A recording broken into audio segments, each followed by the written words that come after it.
Well, the skid strip has a funny name, skid strip. What is it? Just an airport runway. It's about 2 miles long.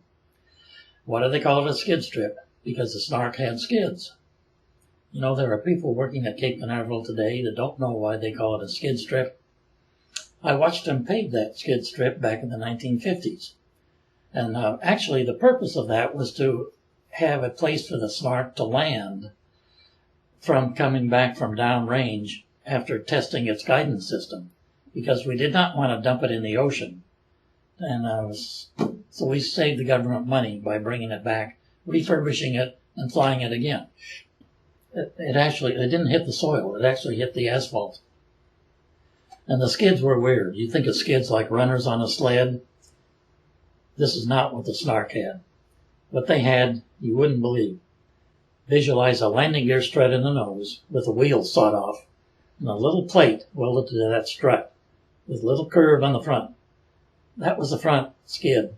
There was one in the back, and that was it. Can't you just visualize that thing gouging a trench down the asphalt runway? But it worked. They knew what they were doing. It was exactly like a bicycle.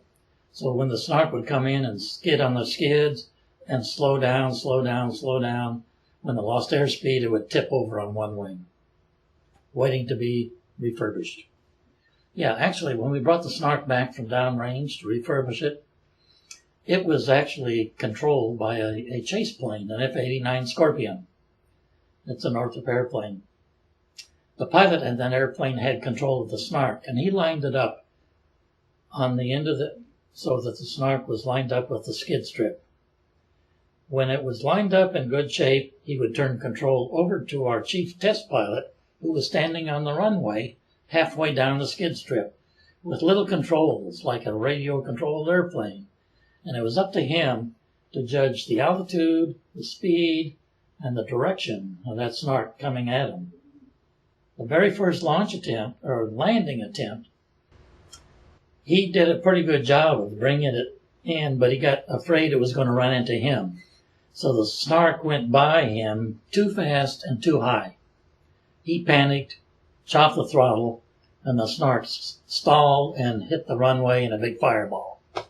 That was the first landing attempt.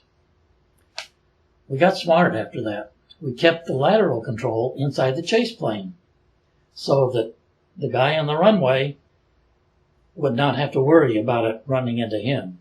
So the chase plane kept it lined up on the runway while our chief test pilot was judging the altitude and the speed, and he set that down on the skid strip in beautiful fashion. And it just gently skated down the skid strip like an ice skater. Except for one thing. The parachute didn't come out. Kept going, going, going, going. Off the left side of the runway, big fireball. Third time worked. From that time on, almost all of our landings were good.